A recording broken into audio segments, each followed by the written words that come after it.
मेरे प्रिय विद्यार्थियों, मैं आप सभी लोगों का हार्दिक स्वागत करता हूं।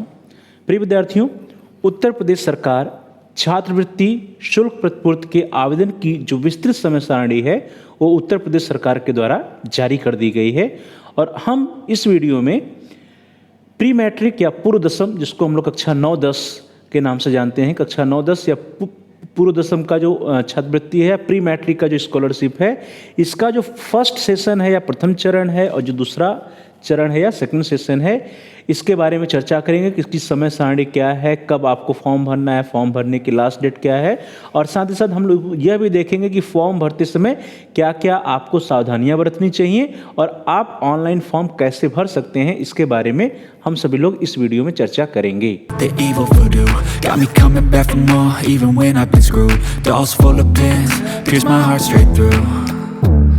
I got issues in my head, I like you in my bed, but you keep me on red. Oh, everything is like a test, I better not text or I'll come off desperate. But if I lay down and I play dead and I stay dead, baby you'll get sick of being the monster out of my head, under my bed, thinking something out of my nightmares, standing right there.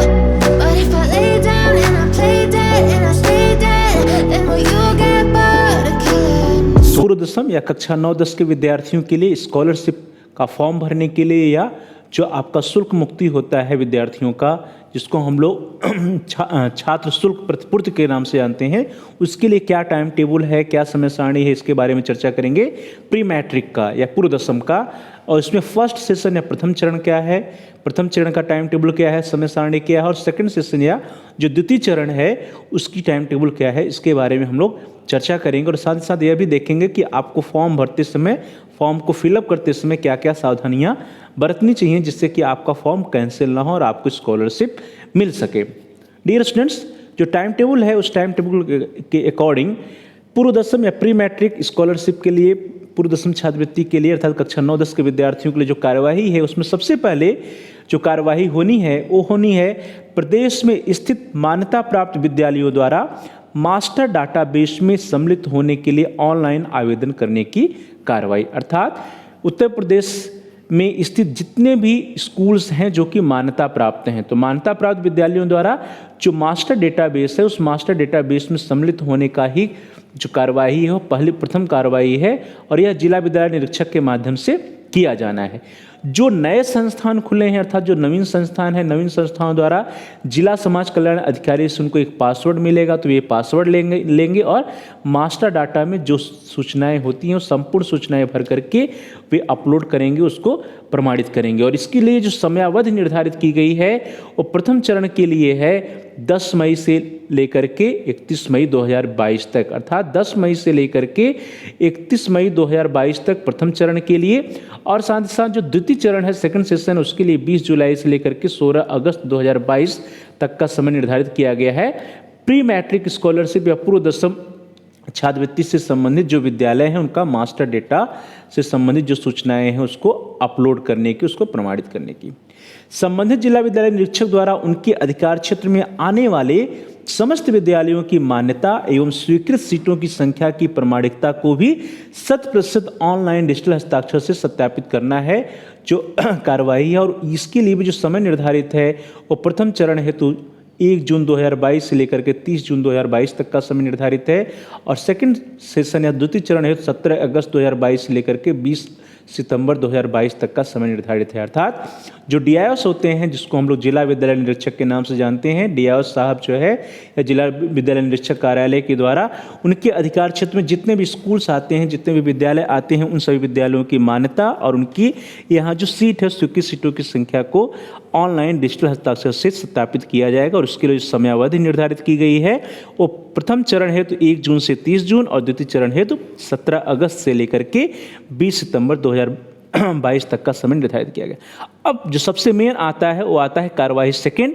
जो कि विद्यार्थियों से संबंधित है। जो हमारे विद्यार्थीगण कक्षा 9 और 10 में पढ़ रहे हैं, अध्ययनरत हैं, वो चाहे नवीन हो चाहे रिन्यूअल वाले विद्यार्थी हों, उन सभी के लिए जो ऑनलाइन आवेदन करने की तिथि है वो सबसे इम्पॉर्टेंट है। तो कक्षा 9 और 10 के विद्यार्थियों के लिए ऑनलाइन स्कॉलरशिप या वजीफा या छात्रवृत्ति का फॉर्म भरने का जो समय है निर्धारित किया गया है, फर्स्ट सेशन या प्रथम चरण हेतु 18 मई 2022 से लेकर के 1 जुलाई 2022 तक का समय निर्धारित किया गया है। जो द्वितीय चरण के लिए निर्धारित किया गया है, जो प्रथम चरण में विद्यार्थी नहीं भर पाएंगे वो सेकंड सेशन भरें, और उसके लिए 2 जुलाई 2022 लेकर के 7 अक्टूबर 2022 तक का समय सेकंड सेशन में द्वितीय चरण में निर्धारित किया गया है। तो ऐसे विद्यार्थी जो अपना फॉर्म समय से भर सकते हैं, जुलाई के पहले जिनका एडमिशन हो चुका है, जो भरना चाहे वे 18 मई से वेबसाइट ओपन हो गई है, तो 18 मई से 1 जुलाई 2022 के बीच अपना स्कॉलरशिप का फॉर्म भर सकते हैं। और बाकी विद्यार्थी जिनका लेट में एडमिशन होगा वे 2 जुलाई 2022 से 7 अक्टूबर 2022 तक के बीच में अपना स्कॉलरशिप का फॉर्म भरेंगे। तो ये सबसे महत्वपूर्ण है। और यह भी बात है कि जो नवीन स्टूडेंट्स हैं, फ्रेश अर्थात जिन्होंने पहली बार प्रवेश लिया है कक्षा 9 में, या ऐसे विद्यार्थी जिन्होंने पिछली बार वजीफा लिया था, अर्थात वे विद्यार्थी जो नवीनीकरण वाले हैं, तो सभी जो है इस टाइम ड्यूरेशन के अकॉर्डिंग अपना फॉर्म भर दें। 18 मई से लेकर के 1 जुलाई के बीच में या 2 जुलाई से लेकर के 7 अक्टूबर 2022 तक के बीच में उनको फॉर्म भरना है। अगली जो कार्रवाई होगी वो यह होगी कि विद्यार्थियों द्वारा जो भी ऑनलाइन फॉर्म भरा जाएगा, जो भी आवेदन फॉर्म भरा जाएगा, उसमें जो भी त्रुटियां होती हैं उसको NIC के द्वारा या राष्ट्रीय सूचना विज्ञान केंद्र लखनऊ द्वारा विद्यार्थी के छात्रवृत्ति के पोर्टल पर स्टूडेंट सेक्शन में प्रदर्शित किया जाना। जब आप अपना फॉर्म भरते हैं तो आपको तुरंत फॉर्म सबमिट करने के बाद उसका प्रिंट आउट नहीं मिलता है, फाइनल सबमिशन नहीं होता है, और आवेदन पूर्ण करने के बाद और फाइनल प्रिंट आउट निकालने से पूर्व 3 कार्य दिवसों में, ध्यान दीजिए 3 कार्य दिवसों में, जब आप पहली बार फॉर्म भरने जाएंगे या दुकान पर भरवाएंगे तो दुकान पर भरने के बाद आपको प्रिंट आउट नहीं मिलेगा, बल्कि आपको चेक करने का फॉर्म मिलता है। और साथ ही साथ फाइनल प्रिंट आउट निकालने से पूर्व राष्ट्रीय सूचना विज्ञान केंद्र लखनऊ के द्वारा विद्यार्थियों के सेक्शन में यदि कोई त्रुटियां रह गई हैं उन त्रुटियों को इंगित किया जाता है। विशेष रूप से जो त्रुटियों की हम बात करते हैं वे त्रुटियां होती हैं विद्यार्थियों के हाई स्कूल या इंटरमीडिएट के रोल नंबर से संबंधित, या आय प्रमाण पत्र या जात प्रमाण पत्र का जो आवेदन प्रमाण पत्र संख्या है, या फिर जो फॉर्म नंबर है उससे संबंधित जो सूचनाएं होती हैं वो स्टूडेंट सेक्शन में प्रदर्शित की जाएंगी। और उसके उपरांत जो अगला स्टेप है वो ये स्टेप है कि विद्यार्थियों का जब सब कुछ क्लियर हो जाएगा तो विद्यार्थी उस ऑनलाइन फॉर्म का या आवेदन पत्र की हार्ड कॉपी लेंगे, फाइनल सबमिट करेंगे और उसकी हार्ड कॉपी लेंगे। और हार्ड कॉपी जो लेंगे उसमें जितने भी आपके अटैचमेंट हैं, जितने भी संलग्नक हैं, संलग्नक से प्राय क्या है, आपका फीस रसीद से लेकर के आपकी मार्कशीट, आपकी जो पिछली कक्षा की मार्कशीट होगी, अंक पत्र होगा उसको लगाना है, आपका जो आय प्रमाण पत्र होगा उसको लगाना है, आपका जो जात प्रमाण पत्र उसको लगाना है, आपका निवास प्रमाण पत्र जो है उसको लगाना है, आपको आधार का कार्ड लगाना है, आपको फीस रसीद लगाना है, आपको जो बैंक अकाउंट का जो पासबुक होगा वे सभी लगाना। अर्थात जितने भी संलग्नक है सभी संलग्नों सहित आपको विद्यालय में अपने फॉर्म को ले जा करके जमा करना है। तो जो महत्वपूर्ण स्टेप है क्या है, जब आप फॉर्म को भर लेते हैं, ऑनलाइन फॉर्म भर लेते हैं और आपका फॉर्म सही से भरा जाता है, उसकी हार्ड कॉपी निकाल लेते हैं, उसकी प्रिंट आउट निकाल लेते हैं, तो जितने भी उसमें संलग्नक है अर्थात जितने भी प्रमाण पत्र या मार्कशीट लगाने हैं उन सभी को ले जा करके आपको विद्यालय में जमा करना है। ध्यान दीजिए विद्यालय में जमा करना अनिवार्य है।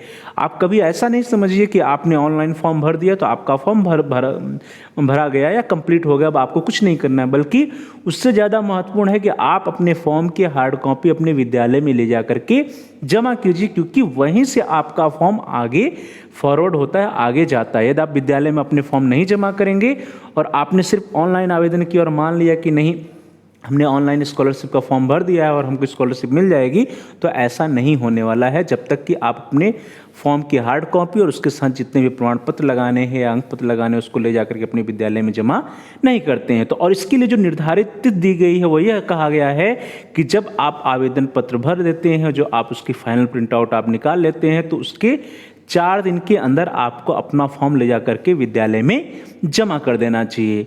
और प्रथम चरण है जो लास्ट डेट दी गई है हार्ड कॉपी जमा करने के लिए, वो दी गई है 5 जुलाई 2022 तक। तो प्रथम चरण हेतु विद्यार्थी जो प्रथम चरण में फॉर्म भरेंगे वे 5 जुलाई 2022 तक निश्चित रूप से अपने फॉर्म को ले जाकर के अपने विद्यालय में जमा कर दें। सेकंड सेशन के लिए कहा गया है कि आवेदन पत्र भरने के 7 दिन के अंदर आपको अपनी हार्ड कॉपी और सारे प्रमाण पत्र या अंक पत्र अपने विद्यालय में ले जाकर के जमा करने हैं और उसके लिए जो लास्ट डेट दी गई है 14 अक्टूबर 2022 तक। तो प्रिय विद्यार्थियों, आप ध्यान दीजिए कि आप ऑनलाइन फॉर्म भरने के बाद उसकी हार्ड कॉपी और समस्त प्रमाण पत्र, अंक पत्र, फीस रसीद सबको लगा करके अपने विद्यालय में अवश्य निश्चित रूप से 5 जुलाई 2022 तक प्रथम चरण वाले विद्यार्थी और ऐसे विद्यार्थी जो बाद में फॉर्म भरते हैं वे 14 अक्टूबर 2022 के पूर्व अपने विद्यालय में अपने फॉर्म की हार्ड कॉपी निश्चित रूप से जमा कर दें। जो अगली कार्रवाई होनी है उसके उपरांत वह यह होना है कि विद्यार्थियों द्वारा जो ऑनलाइन फॉर्म या आवेदन पत्र जमा किया जाता है उसकी हार्ड कॉपी और उसके साथ जो आप सर्टिफिकेट लगाए होते हैं, जो अभिलेख लगाए होते हैं, जो प्रमाण पत्र लगाए होते हैं, उन समस्त का विद्यालय के द्वारा मिलान किया जाता है। विद्यालय में जो डेटा होता है आपका, उससे उसका मिलान किया जाता है कि कौन कौन से छात्र पात्र हैं। तो जो अपात्र छात्र होते हैं उनके फॉर्म को वहीं पर रिजेक्ट कर दिया जाता है, उनके फॉर्म को वहीं पर कैंसिल कर दिया जाता है, रोक दिया जाता है। और जो विद्यार्थी पात्र पाए जाते हैं, जिनका फॉर्म सही से भरा गया होता है, उन विद्यार्थियों का जो आवेदन पत्र होता है उसको ऑनलाइन सत्यापित करके आगे भेज दिया जाता है, मीन्स अग्रसारित किया जाता है। और इसीलिए यह जरूरी है कि आप जो भी ऑनलाइन फॉर्म भरते हैं स्कॉलरशिप की, उसकी हार्ड कॉपी और उसके साथ साथ समस्त प्रमाण पत्रों को लगा करके आप अपने विद्यालय में जमा करें। और इसके लिए जो टाइम टेबल दिया गया, जो समय दिया गया है, वो प्रथम चरण है तो 20 मई 2022 से लेकर के 7 जुलाई 2022 तक का समय निर्धारित किया गया है। इसके बीच में विद्यालय आपके डेटा को फॉरवर्ड करेंगे, आगे करेंगे। सेकंड या द्वितीय चरण के लिए जो है वो 7 जुलाई 2022 से लेकर के 20 अक्टूबर 2022 तक का समय निर्धारित किया गया है सरकार के द्वारा, गवर्नमेंट के द्वारा। तो आपको कुछ नहीं करना, आप अपना फॉर्म जमा कर दीजिए। विद्यालय के द्वारा ऑनलाइन सत्यापन और अग्रसारण का कार्य प्रथम चरण है तो 20 मई 2022 से लेकर के 7 जुलाई 2022 तक, और सेकंड चरण है तो द्वितीय चरण है तो 7 जुलाई 2022 से लेकर के 20 अक्टूबर 2022 तक के समय के बीच में किया जाना है। अगला जो कार्रवाई है, जो प्रमुख कार्रवाई है, वह यह है कि जो डीआईओ महोदय हैं या जिला विद्यालय निरीक्षक हैं, उनके द्वारा वर्गवार वास्तविक छात्र संख्या आदि की प्रमाणिकता के ऑनलाइन सत्यापन किया जाए। वर्गवार means OBC, general, SC, ST, minority, इस तरह से जो कैटेगरीज बनेगी उन कैटेगरीज के अकॉर्डिंग कितने विद्यार्थी हैं, उन विद्यार्थियों की संख्या को ऑनलाइन डीआईओ महोदय प्रमाणित करेंगे और उसको सत्यापित करेंगे। और इसके लिए जो समयावधि निर्धारित की गई है वो प्रथम चरण है तो 25 जुलाई 2022 तक का समय निर्धारित किया गया है और द्वितीय चरण है तो 20 नवंबर 2022 तक का समय निर्धारित किया गया है। तो ये डीआईओ साहब का काम है, आपका काम नहीं है, आप इसको जानते रहिए। फिर जो अगली कार्रवाई होनी है वो यह कार्रवाई होनी है कि जो भी आपका फॉर्म आगे फॉरवर्ड किया गया है, डीआईओ साहब के द्वारा प्रमाणित किया गया है, जनपदीय छात्रवृत्ति स्वीकृति समिति द्वारा जो शुद्ध डाटा पाया गया उस शुद्ध डाटा के संबंध में निर्णय लिया जाएगा और जो पात्र विद्यार्थी पाए जाएंगे उन पात्र छात्रों को छात्रवृत्ति तथा शुल्क प्रतिपूर्ति स्वीकृत करना और साथ ही साथ जनपद स्तरीय विभागीय अधिकारी के डिजिटल सिग्नेचर से शुद्ध डाटा को लॉक किया जाएगा। तो जनपद के जो अधिकारी हैं या जनपद छात्रवृत्ति स्वीकृति समिति जो है उसका यह कार्य है और इसके लिए जो समय निर्धारित किया गया है वो 19 जुलाई से लेकर के 5 अगस्त 2022 तक का समय प्रथम चरण हेतु निर्धारित किया गया है और द्वितीय चरण हेतु जो समय निर्धारित किया गया है वो 5 नवंबर 2022 से लेकर के 5 दिसंबर 2022 तक का समय निर्धारित किया गया है। और अंत में जो सबसे महत्वपूर्ण कार्य है वो कार्य क्या है, आपके अकाउंट में पैसे का आना। तो जनपद स्तरीय विभागीय अधिकारी के डिजिटल सिग्नेचर से जो लॉग डेटा होगा उस लॉग डेटा के आधार पर कोषागार के ई पेमेंट के तहत, ध्यान दीजिए, इलेक्ट्रॉनिक पेमेंट है, ई पेमेंट के द्वारा जो एक प्रणाली होती है जिसको हम PFMS प्रणाली कहते हैं या ई पेमेंट कहते हैं या पब्लिक फाइनेंस मैनेजमेंट सिस्टम कहते हैं, सार्वजनिक वित्तीय प्रबंधन प्रणाली कहा जाता है। इस सार्वजनिक वित्तीय प्रबंधन प्रणाली के द्वारा ही आपका पैसा आपके खाते में आने जा रहा है। तो पब्लिक फाइनेंशियल मैनेजमेंट सिस्टम या सार्वजनिक वित्तीय प्रबंधन प्रणाली के द्वारा आपके खाते में पैसा आ जाएगा। और किस खाते में पैसा आएगा, उस खाते में पैसा आएगा जो आपके आधार से लिंक खाता होगा। तो आधार कार्ड से लिंक या आधार संख्या से लिंक बैंक खाते में सीधे धनराशि जो है ट्रांसफ़र कर दी जाएगी। और इसके लिए समय निर्धारित किया गया है प्रिय विद्यार्थियों वो है 11 अगस्त 2022 तक का प्रथम चरण हेतु, अर्थात ऐसे विद्यार्थी जो प्रथम चरण में फॉर्म डाले होंगे उनका स्कॉलरशिप उनके खाते में 11 अगस्त 2022 तक आ जाएगा। द्वितीय चरण में जो विद्यार्थी फॉर्म डाले होंगे उनका स्कॉलरशिप, उनका वजीफ़ा जो है वो 15 दिसंबर 2022 तक उनके खाते में चला जाएगा, यदि सब कुछ आपका सही रहता है। अब हम लोग बात कर लेते हैं कि जब आप फॉर्म भरते हैं तो उस फॉर्म भरने में आपको कहाँ पे सावधानियां बरतनी चाहिए, कहाँ पे विद्यार्थी गलती करते हैं। सबसे पहले जब फॉर्म आप ओपन करेंगे तो वहाँ पे आपसे आपका कैटेगरी पूछा जाता है। तो कैटेगरी में आप किस वर्ग में आते हैं, आप सामान्य श्रेणी के विद्यार्थी हैं, जनरल कैटेगरी के विद्यार्थी हैं, या SC ST के विद्यार्थी हैं। यदि आप अनुसूचित जाति या अनुसूचित जनजाति या सामान्य वर्ग के विद्यार्थी हैं तो आप उस कैटेगरी को सिलेक्ट कीजिए। यदि आप अन्य पिछड़ा वर्ग या अदर बैकवर्ड क्लास के हैं तो उसको सिलेक्ट कीजिए। यदि आप माइनॉरिटी में आते हैं, अल्पसंख्यक वर्ग में आते हैं तो आप उसका चयन कीजिए। तो ध्यान दीजिए, आपको फॉर्म उसी कैटेगरी में डालना है जिस कैटेगरी में आप आते हैं, जनरल SC ST या OBC या माइनॉरिटी। तो पहली सावधानी ये रखनी है। दूसरी सावधानी ये रखनी है कि आप किस वर्ग में आते हैं। किस वर्ग मीन्स आपका जो फॉर्म पड़ेगा वो फ्रेश में पड़ेगा, नवीन में पड़ेगा या रिन्यूअल में पड़ेगा। नवीनीकरण, नवीन या फ्रेश ऐसे विद्यार्थी होते हैं जो पहली बार स्कॉलरशिप का या छात्रवृत्ति का फॉर्म डाल रहे होते हैं, चाहे वो 9 में हो या 10 में हो। यदि विद्यार्थी ने 9 में फॉर्म नहीं डाला है और 10 में पहली बार डालने जा रहा है तो वो फ्रेश होता है। और नवीनीकरण वाले विद्यार्थी कौन होंगे, जो फॉर्म दोबारा डालने जा रहे हैं, मीन्स उन्होंने कक्षा 9 में फॉर्म डाला था और फिर कक्षा 10 में फॉर्म डालने जा रहे हैं स्कॉलरशिप का, वे सारे विद्यार्थी रिन्यूअल या नवीनीकरण में आते हैं। ये दूसरी बात है कि ऐसे विद्यार्थी जिन्होंने कक्षा 9 में फॉर्म डाला उनको स्कॉलरशिप मिला या नहीं मिला। आप दोनों कंडीशन में, आपको मिला है तो भी, नहीं मिला है तो भी, कक्षा 10 में आप रिन्यूअल का ही फॉर्म डालेंगे, नया फॉर्म नहीं डालेंगे। तो नवीनीकरण और नवीन, इसको आप स्पष्ट कर लीजिए। नवीन वे विद्यार्थी हैं जो पहली बार स्कॉलरशिप का फॉर्म डालने जा रहे हैं, चाहे वो कक्षा 9 में हो चाहे कक्षा 10 में हो। नवीनीकरण अर्थात जो कक्षा 10 में विद्यार्थी हैं जिन्होंने कक्षा 9 में फॉर्म डाला था और उनको स्कॉलरशिप मिला या नहीं मिला, ये कोई बात नहीं है। आपको नहीं मिला तो भी रिन्यूअल डालना है और मिला तो भी रिन्यूअल या नवीनीकरण का फॉर्म भरना है। तीसरा है, आप जब फॉर्म भरने जाते हैं तो आप देखिए कि जब आप जिले का चयन करेंगे, जिले का चयन करने के बाद आपको अपने संस्था या विद्यालय का चयन करना होता है। जब आपको अपने विद्यालय का चयन करना है तो आप ध्यान से उसमें मैच करिए, देखिए कि आप अपने विद्यालय को ही सिलेक्ट करके फॉर्म डाल लें। कभी कभी विद्यार्थी पूरा फॉर्म भर देते हैं लेकिन उन्होंने क्या गलती की होती है कि वे किसी दूसरे विद्यालय को सिलेक्ट कर लिया होता है।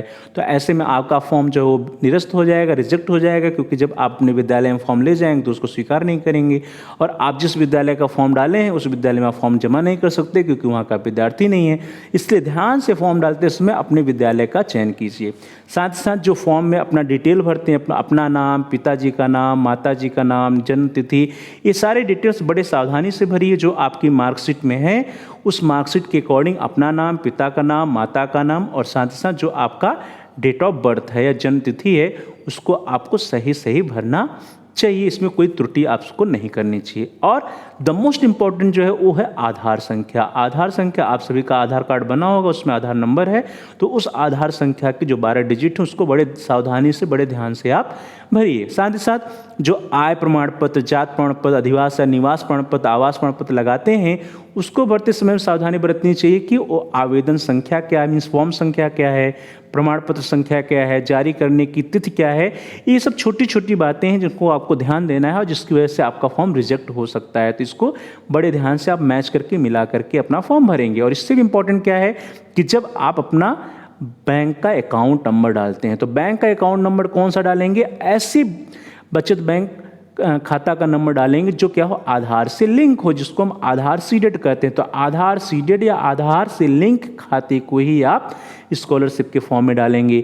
उसका जो IFSC कोड होता है उसके IFSC कोड को आप बड़े ध्यान से पढ़ लीजिए। IFSC कोड को, उसमें गलती नहीं होनी चाहिए। तो आपका बैंक खाता संख्या, आधार से जो सीडेड हो उसी को डालिए। उसमें जो IFSC कोड है या आपका नाम है वो सब एग्जैक्ट वही डालिए जो आपके बैंक के पासबुक में है, डिटेल है। और उसके साथ साथ जो फ़ी अमाउंट है या फीस रसीद का जो विवरण है, उसके फीस रसीद की जो संख्या होती है, फ़ी जो है मात्रा, जो पैसा होता है, धनराशि की जो मात्रा होती है, उसको भी अपने विद्यालय से समझ करके उतना ही अमाउंट डालिए जितना कि आपके लिए निर्धारित किया गया हो उस विद्यालय के द्वारा, फीस या ट्यूशन फीस या जो फीस रसीद में फीस दिया गया हो। किसी भी सूरत में आप फीस जो है या शुल्क जो है जितना आपके रसीद में उससे अधिक नहीं डालेंगे। यदि आप उससे अधिक डालते हैं तो हो सकता है कि आपके फॉर्म को रिजेक्ट कर दिया जाए आपके विद्यालय के द्वारा। अब फॉर्म आप अप्लाई कैसे करेंगे? फॉर्म अप्लाई करने के लिए आप गूगल पर जाइए और आपको क्या करना है, scholarship.up.gov.in इस वेबसाइट को आपको ओपन कर लेना है। देखिए आपकी स्क्रीन पर है scholarship.up.gov.in। इस वेबसाइट को ओपन करेंगे तो ये वेबसाइट आपके समक्ष आ जाएगी और इसमें देखिए यहाँ पे एक सेक्शन दिखा रहा है स्टूडेंट सेक्शन। ये आपके काम का स्टूडेंट सेक्शन पर यदि आप क्लिक करते हैं तो आपके पास ढेर सारे ऑप्शंस आ जाएंगे। स्टूडेंट सेक्शन देखिए मैंने क्लिक किया और वहाँ पे हमारे पास registration server 1, registration server 2, registration server 3, fresh login server 1, fresh login server 2, fresh login server 3, fresh login server 4, renewal login server 1, renewal login server 2, renewal login server 3, ढेर सारे ऑप्शंस आ गए। आपको क्या करना है, सबसे पहले अपना रजिस्ट्रेशन करना है, चाहे किसी भी सर्वर का प्रयोग करके आप रजिस्ट्रेशन कर लीजिए। रजिस्ट्रेशन करने के उपरांत आप क्या करेंगे, ये फ्रेश नवीन वाले विद्यार्थी हैं तो फ्रेश लॉगिन करेंगे, यदि आप रिन्यूअल वाले विद्यार्थी हैं तो रिन्यूअल लॉगिन करेंगे। ये सब आप जैसे ही इस पर क्लिक करेंगे आपके पास ढेर सारे विकल्प आ जाएंगे। जैसे देखिए यहाँ पे मैंने फ्रेश लॉगिन सर्वर पे क्लिक किया तो यहाँ पे ऑप्शन आ गया, क्या आ गया, प्री मैट्रिक हैं या इंटरमीडिएट स्टूडेंट हैं या post matric other than intermediate हैं या पोस्ट मैट्रिक अदर स्टेट वाले हैं। आप जिस कैटेगरी में भी होंगे, प्री मैट्रिक स्टूडेंट होंगे पूर्व दसम तो उसमें क्लिक कीजिए, इंटर के विद्यार्थी उस पर क्लिक कीजिए, या फिर post matric other than inter student है तो उस पर आप क्लिक करके अपने फॉर्म को आसानी से भर सकते हैं। तो फॉर्म को भरना बहुत आसान है, आप आसानी से फॉर्म भर सकते हैं। तो इस तरह से हम लोगों ने इस वीडियो में ये चर्चा किया कि प्री मैट्रिक या पूर्व दसम विद्यार्थियों के लिए शुल्क प्रतिपूर्ति और स्कॉलरशिप या जो आपका वजीफा है, जो छात्रवृत्ति है, उसको जो देने की जो समय सारणी है वो क्या है, आपको फॉर्म कब भरना है, उसके लिए टाइम ड्यूरेशन क्या निर्धारित किया गया है, क्या क्या सावधानियां बरतनी चाहिए आपको स्कॉलरशिप का फॉर्म भरते समय, और आप किस वेबसाइट पर जाकर के स्कॉलरशिप का फॉर्म भर सकते हैं, इसके बारे में हम सभी लोगों ने इस वीडियो में चर्चा किया। आप सभी का बहुत बहुत धन्यवाद। Thanks for watching, thanks to all of you. Please like, share and comment on the video. Also subscribe the channel and press the bell icon all. आप सभी का बहुत बहुत धन्यवाद।